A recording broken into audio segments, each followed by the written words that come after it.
Alors dans cette vidéo, je vous explique les 100 règles pour faire de l'argent. C'est la deuxième vidéo, il y a déjà eu l'épisode 1 où il y a eu les 5 règles. Je t'explique comment trouver des idées de business qui sont directement liées à ta situation. Quand est-ce qu'il faut devenir légal, comment gérer tes employés, quand se payer pour pas tout perdre. Je vais finir par la 10e règle, comment contrôler ta réputation et celle de ton business ou de ton entreprise.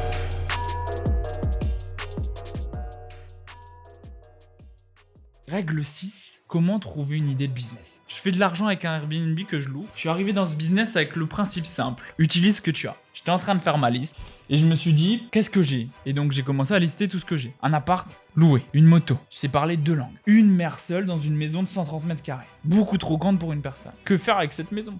La vendre? Pas intéressant. La louer? Pas intéressant. Je devrais trouver un autre logement pour mettre ma mère quoi qu'il arrive. Et louer la moitié de la maison, ça c'est intéressant. Alors comment trouver ceux qui loueront la maison facilement et pas cher? Bon bah je vais regarder sur internet. Donc je regarde sur internet pour regarder comment je peux faire et je tombe sur Airbnb. Je vois que ça se fait déjà. Je loue 2 chambres sur Airbnb et le ménage, les entrées, les sorties, elles seront faites par ma mère tant qu'elle habite dedans. J'ai un business qui marche, j'ai un business qui tourne et je dépense rien. J'ai rien dépensé, j'ai déjà un business qui tourne. Donc maintenant si tu regardes cette vidéo, fais une liste de tout ce que t'as, mais vraiment tout ce que t'as. Un appart loué, une moto, internet, un ordinateur. Là tu te dis comment je peux me faire ça sans que ça me coûte d'argent. Peut-être que ça va te coûter 1 ou 2 milliers d'euros. Et si ça commence à marcher, t'augmentes l'intensité, la rapidité. Boum, boum, boum. Bref, la 7e règle. Deviens légal seulement quand tu fais de l'argent. Tant que tu fais pas d'argent, tu ne peux pas perdre ton temps avec ces conneries. Ta déclaration de taxes, ta TVA, etc. J'ai connu plus de clowns avec des logos et des auto-entreprises que des personnes qui ont des vrais business. J'ai fait plus de 15 business différents, seulement 5 ont fait de l'argent. Imagine le temps que j'aurais perdu sur les 10 autres business à faire des déclarations, des logos, des statuts d'entreprise. J'aurais peut-être lancé 7 business, avec ces conneries, j'aurais que 2 business qui feraient de l'argent et à peine au lieu de 5. T'as besoin de 3 choses pour faire de l'argent. Un moyen de paiement, de savoir comment tu vas attirer des clients et comment tu vas les convaincre d'acheter. Rien de plus. Alors 8e règle, pour gérer ton équipe et tes employés. Cette règle, elle est simple, mais elle est super importante. Des employés doivent avoir 2 objectifs très spécifiques. Te faire rentrer plus d'argent ou te faire gagner du temps. C'est pour ça qu'une fois par mois, tu dois pouvoir, avec tes employés, faire un bilan et te dire est-ce qu'il m'a fait gagner plus d'argent qu'il m'en coûte ou est-ce qu'il m'a fait gagner assez de temps pour qu'il soit rentable. Et il faut pas avoir de pitié. Et la plupart des personnes qui veulent des employés, c'est pas pour ces raisons-là, c'est pour gagner du temps et qu'avec ce temps-là, ils puissent rentrer chez eux, regarder la télé ou Netflix parce qu'ils sont flemmards. Toi, tu veux pas faire ça si tu veux un business qui marche. Tu veux et tu dois pouvoir faire ton bilan clair et précis de s'ils sont assez rentables ou non.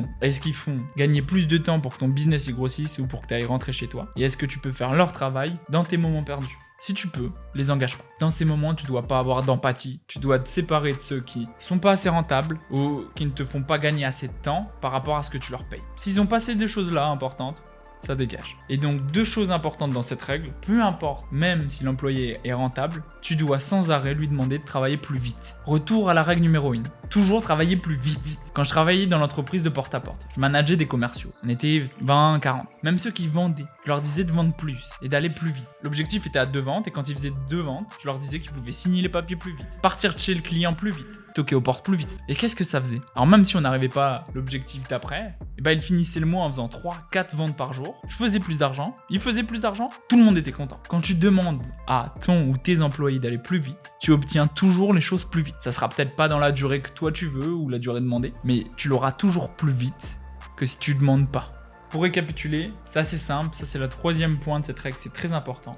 Tu délègues pour moins cher et tu délègues pas à une entreprise. Si tu travailles directement avec des employés, donc tu travailles avec des individus, des personnes, vous avez un but final qui est le même. Par exemple, tu fais un site internet. Sauf que quand tu travailles avec une entreprise, eux, ils ont un seul but, c'est faire du profit, faire de l'argent. Je vais vous rendre plus riche que les PDG les plus importants de tous les États-Unis d'Amérique. Donc la différence si tu travailles avec une personne et que tu travailles avec une entreprise, c'est que cette personne-là, elle a qu'une seule tâche à faire, c'est faire ton site internet. Mais l'entreprise avec qui tu travailles, elle a 2 tâches à faire, c'est faire ton site internet et trouver des nouveaux clients pour vendre leur site internet à plus de personnes. Vous avez un découvert à la banque?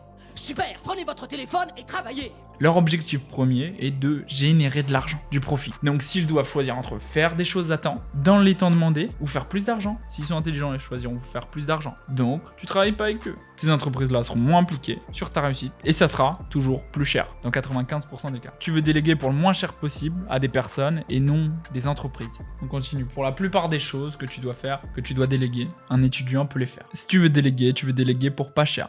Donc, tu vas déléguer à des étudiants. Ils sont beaucoup, ils sont partout et ils sont pauvres. Donc, s'ils sont pauvres, ça veut dire que ton travail et le travail que tu leur demandes sera pas cher. T'évites les entreprises. Tu veux des étudiants qui soient rapides, contents et tu veux pas embaucher une entreprise. 9. Un business ne dure pas à jamais. Peu importe le business, tous les business finissent par mourir. Prends l'argent quand t'as l'occasion. Si tu fais de l'argent, c'est bien. À quoi ça sert un business? Si tu le vois grossir, tu réinvestis tout l'argent que t'as fait encore dans la société pour jamais te payer et que le business à la fin, il fasse faillite sans que t'aies eu aucun euro créé. Pas parce que t'as mal fait les choses, même si tu pourrais les faire mieux, mais parce que tout business finit par mourir. Donc tu te payes toujours en premier. Et quand tu te demandes si tu dois réinvestir dans le business, demande-toi si l'équipement que tu veux acheter, que ce soit un bureau, une voiture, des locaux, un ordinateur, est-ce que ça va te ramener plus d'argent? Si c'est pas le cas, c'est de la vanité. Parce que quand le bateau va couler, tu veux pouvoir partir dans le bateau de sauvetage, et que ce bateau de sauvetage, ça soit un yacht, et que tu aies les poches pleines. Et tu veux pas repartir à la nage, et encore moins couler dans le bateau. Donc les gens les plus intelligents le savent. Fais attention à ta situation en premier, fais attention au business en deuxième.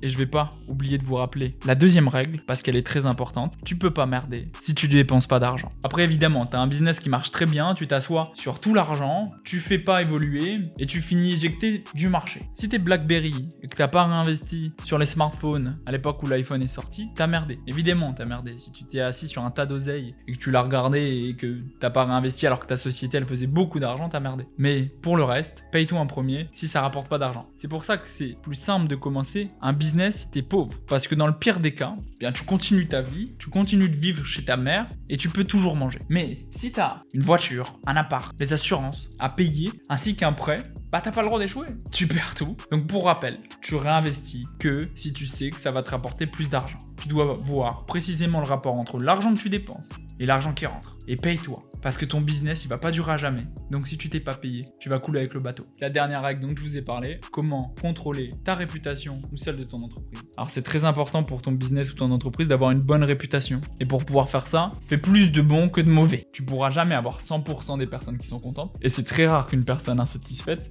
va aller salir ton nom en public en faisant tout son possible sur toutes les plateformes. La pire chose que tu puisses faire pour en arriver là, c'est d'ignorer la personne qui se plaint. Par exemple, avant de faire un avis, souvent la plupart des gens vont directement se plaindre à l'entreprise, à part les bâtards. Donc même si quelqu'un te spam en DM, en appel, en FaceTime, tout ce que tu veux, réponds-leur. Car peu importe les demandes, ça sera moins pire que les conséquences de ton ignorance. C'est la pire chose de l'ignorer. La meilleure chose pour garder une bonne réputation, c'est de prendre toutes les critiques personnellement, qu'ils aient des demandes complètement connes et de continuer à répondre à leurs messages afin qu'ils continuent de t'envoyer leurs conneries et leurs plaintes directement. Parce que si quelqu'un il passe sa journée à t'insulter par message, ça déverse sa haine. S'il peut pas le faire parce que tu réponds pas, il va aller le faire ailleurs. Et s'il le fait ailleurs, toi t'es dans la merde parce que t'auras une mauvaise réputation. Réponds toujours, réponds toujours. Ça c'est super important. Il y a très peu de chances que si tu continues de leur répondre, ils essayent de propager leurs plaintes sur internet. Ça c'est sûr et certain. Donc continue de leur répondre. Maintenant vous les avez les 5 règles. Je vais aller les marquer dans le livre pour continuer les 100 règles qu'on a commencé il y a maintenant 2-3 semaines, je sais plus. Oubliez pas tout ce que je vous ai dit. Si vous n'avez pas vu la première vidéo, n'hésitez pas à aller la regarder, sinon vous ne pourrez pas comprendre celle-ci. Les premières règles sont toujours les plus importantes, on va aller en dégradant. Et abonnez-vous si vous voulez voir celle d'après. Pour le reste, vous faites comme vous voulez.